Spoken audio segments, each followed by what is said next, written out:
পশ্চিমবঙ্গে যে আর তোলাবাজে কাটমানি সিন্ডিকেটরা চলবে না তা দায়িত্ব নিয়ে স্পষ্ট করে দিয়েছে রাজ্যের বিজেপি সরকার।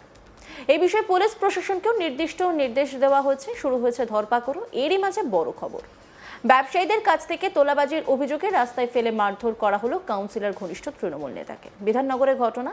জানা গেছে বিধাননগরের সল্টলেক সিএ মার্কেটে ব্যবসায়ীদের কাছ থেকে টাকা তোলা এবং দোকান বসানোর নাম করে লক্ষাধিক টাকা নেওয়ার অভিযোগ রয়েছে চন্দন ভট্টাচার্য নামে ওই নেতার বিরুদ্ধে। খবর পেয়ে বিধাননগর থানার উত্তর থানার পুলিশ ঘটনাস্থলে পৌঁছে তৃণমূল নেতাকে উদ্ধার করে নিয়ে যায়।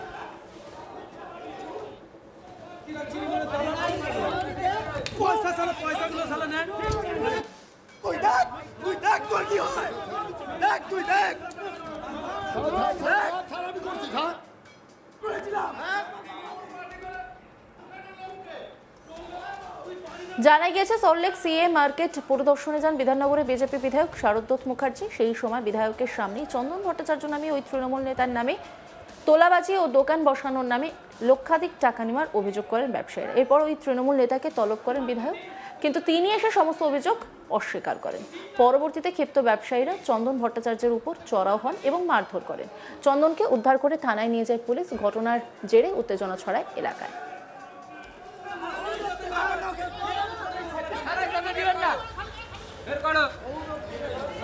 শারদত্ত মুখার্জি বিজেপি বিধায়ক কি বলছেন শুনবো।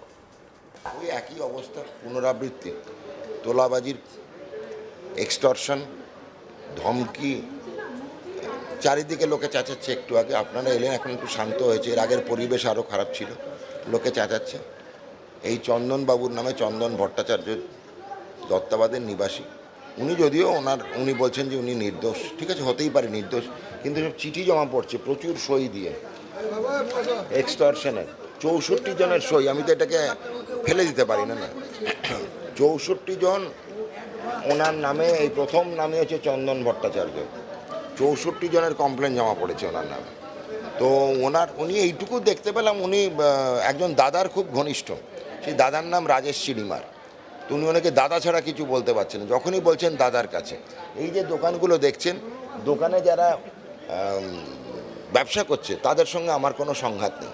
গরিব মানুষ ব্যবসা করছে, কিন্তু পয়সার বিনিময়ে ব্যবসা। এখন ওরাও বলতে ভয় পাচ্ছে। বাকি দোকানের খবর হচ্ছে লাখে হিসেব হয়েছে। আর উনি বলছেন যে 50,000 টাকা উনি নিয়েছেন প্রতি দোকান থেকে দোকানটা বানিয়ে দেওয়ার জন্য। তার কোনো রসিদ উনি দিতে পারেননি। ওনাকে বলেছিলাম যে উনি কি তার ট্যাক্সের খাতায় দেখিয়েছেন 2024 হয়েছে, উনি বলেছেন না, সেটাও দেখায়নি। কেন, সেটা পুরোটাই হয়ে গেল কালো টাকা। যদি ট্যাক্সে না শো করা থাকে আর যদি উনি রসিদ না দিয়ে থাকেন, তাহলে পুরোটাই কিন্তু বেআইনি টাকা, মানে কালো টাকা। তো কালো টাকা রয়েছে, সেটা উনি অ্যাকসেপ্ট করে নিয়েছে, কেন উনি ট্যাক্সে দেখাননি। এটা 2024-এর কথা বলছি। ধারাবাহিক কমপ্লেন পাচ্ছি ওনার নামে দোকানদার তরফ থেকেও, আর দত্তাবাদের যারা নাগরিক তাদের তরফ থেকেও। বিভিন্ন সময়ে যখন আরেকখানা কমপ্লেন চলে এলো, বলতে বলতে আরেকটা কমপ্লেন চলে এলো তো নাগরিকের কাছ থেকে, যে উনি ওখানে কিন্তু দাদাগিরি করেন। আর এখন আমার সামনে উনি সত্যিই ভদ্র ব্যবহার করছেন, সেটা আমি বলবো না। তো ওখানে এখনও চলছে ওনার প্রতাপ। উনি কদিন আগে একটা ভিডিও দেখলাম, একটি ছেলেকে চড়ও মারছেন ওখানে, এগুলো আমরা দেখতে পেলাম। তো আমরা শান্তিপূর্ণভাবেই ওনাকে জিজ্ঞাসাবাদ করছি। ভোটের হয়তো আগে পিছিয়ে হতে পারে না। উনি কিন্তু শাসক দলের ঘনিষ্ঠ ছিলেন, কেন উনি কাউন্সিলরদের দাদা হিসেবে বলেন। তো এটাও তো কাউন্সিলর একটা জনপ্রতিনিধি, তাকে দাদা, রাজেশ দা, উনি ঘনিষ্ঠ। এবং এই যে দোকানগুলো আছে সবাই বলেছে, সবাই কিন্তু ওনার নাম নিচ্ছে। মানে এই দোকানদারের সঙ্গে রাজেশ চিড়িমারের দেখা হয়নি না, এই তো সামনেই বলছি, দেখা হয়নি। ওনার সঙ্গে চন্দনদার দেখা হয়েছে। ইনি হচ্ছেন মিডল ম্যান, যিনি এই দোকান বসানো, দোকান তৈরি করে দেওয়া, লোক আনা। 30 বছর যাবত ব্যবসা করছে। না, এই দোকানটা তো 30 বছর যাবৎ ছিল না। দোকানটা পরে বৃষ্টি জল পড়ছে বলে, ঠিক আছে, আমি তো বলছি আপনি মহানুভব, যে বৃষ্টির জল পড়ছিল বলে আপনি এসে দোকানগুলো বানিয়ে দিলেন। ওরা আমাকে বলেছে যে ওরা আপনাকে বলেছে, আর আপনাকে ওয়ার্ক পারমিট, ওনাকে কোনো ওয়ার্ক পারমিট দেওয়া হয়নি, কোনো ওয়ার্ক পারমিট দেওয়া হয়নি। ফুটপাতের ওপর উনি এলেন অ্যান্ড দোকান বানিয়ে দিলেন। এটা আবার রাজেশবাবু ওনাকে মুখে বলে দিলেন এখানে দোকান বানিয়ে দাও, আর উনি দোকান বানিয়ে ফেললেন। তো এমন তো হতে পারে না। এটা কর্পোরেশন তো ওয়ার্ক পারমিট হবে, তো ওয়ার্ক পারমিট নেই। এটা কনস্ট্রাকশনের রুল হবে, কিভাবে কনস্ট্রাকশন হবে সেটা দেখবে, এবং সেগুলো তো আমরা পাইনি। বিজেপি কর্মী রাজা ভট্টাচার্য কি বলছেন শুনবো। ভট্টাচার্য নামে যে লোকটা আছে, এ সিপিএমের টাইমে অত্যাচার করে এসছে, তৃণমূলের টাইমে রাজেশ চিরিমারের হচ্ছে একদম পেটুয়া লোক। একটা দোকান কেউ বাদ থেকে 50,000, কারোর থেকে 4 লাখ, কারোর থেকে 2 লাখ, কারোর থেকে 3 লাখ, এইসব জিনিসগুলো থেকে চারিদিক দিয়ে তোলাবাজিগুলো করেছে। করার পরে পর্যন্ত এদেরকে ধমকি দিয়ে তোমার এর থেকে টাকা নিয়েছে, টাকা নিয়ে পর্যন্ত এদেরকে দোকান বন্ধ করতে দেয়নি।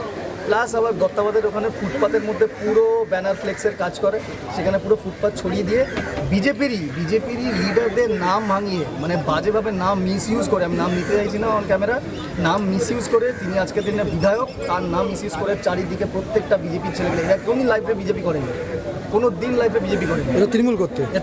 এই রাজেশ চিরিমারে পেটুয়া লোক, রাজেশ চিরিমারে তোলাবাজ, একে তোলাবাজে এ আর সমর বলে দুটো ছেলে, একে দিয়ে তোলা তুলতো, রাজেশ চিরিমার এই দিকে টাকা নিত, আর রাজেশ চিরিমার আজকের দিনটা কাঁদছে যে আমি নাকি 5,000 টাকা তুলিনি, 5,000 টাকা ও নিজে হাতে কোনো তোলেনি, 5,000 টাকা এদিকে দিয়ে তোলাতো। এই যে ডাস্টবিন, এখানে একটা ডাস্টবিন ছিল, এই ডাস্টবিনটা বন্ধ করে দিয়ে পুরো পার্মানেন্ট দোকান করে দিয়েছে। এখানে অর্ধেক দোকানগুলো, 3খানা দোকান পুরো তালা মারা, ভেতরের লোকের থেকে বাইরের লোকের থেকে এদের থেকে 50,000 টাকা 5,000 টাকা করে শুধু তোলাবাজি করে গেছে, শুধু লাইফে তোলাবাজি, পুরো টাকা তুলে গেছে। 5,000 না 5 লাখ, এই দেখুন এখানকার নর্মাল 5 লাখ দোকান তুলেছে, এখানে এসে ইয়ে করে দিচ্ছে। তার উপর দিয়ে রাত্রিবেলা প্রত্যেক দিন সন্ধ্যেবেলা 7টার পর 8টার পর কেউ যারা কমপ্লেন করেছে, মদ্যপ অবস্থায় মদ খেয়ে তার বাড়িতে গিয়ে ভাঙচুর, তার বাড়ি থেকে দরজা লাথি মারা, তাকে লিটারালি মারা। আজকে এরকম সন্ত্রাস করে আজকে তাকে দেখা যাচ্ছে অলরেডি গণপিটুনি হবেই তো, পাবলিকে এত রেজ কত থেকে আটকাবে না, আটকানো যায় নাকি? এরকম প্রচুর আছে, সল্টলেকে এরকম প্রচুর লোক আছে। সল্টলেক সিএ মার্কেট পরিদর্শনে যান বিধাননগরে বিজেপি বিধায়ক শারদত্ত মুখার্জি। সেই সময় বিধায়কের সামনে চন্দন ভট্টাচার্য নামে এক তৃণমূল নেতার নামে তোলাবাজি ও দোকান বসানোর নামে লক্ষাধিক টাকা নেওয়ার অভিযোগ করেন ব্যবসায়ীরা। এরপর ওই তৃণমূল নেতাকে তলব করেন বিধায়ক, কিন্তু তিনি এসে সমস্ত অভিযোগ অস্বীকার করেন। পরবর্তীতে ক্ষিপ্ত ব্যবসায়ীরা চন্দন ভট্টাচার্যের উপর চড়াও হন এবং মারধর করেন। চন্দনকে উদ্ধার করে থানায় নিয়ে যায় পুলিশ। ঘটনার জেরে উত্তেজনা ছড়ায় এলাকায়।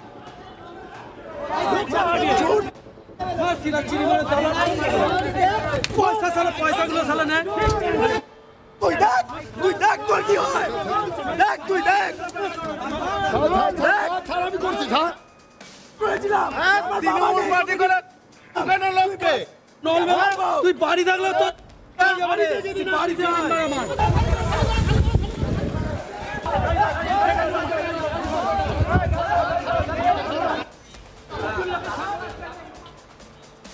অন্যান্য খবরে আপডেটের জন্য অবশ্যই নজর রাখুন আজ তাক বাংলার ইউটিউব স্ট্রিমিংয়ে। লাইক, কমেন্ট, শেয়ার এবং সাবস্ক্রাইব করতে ভুলবেন না।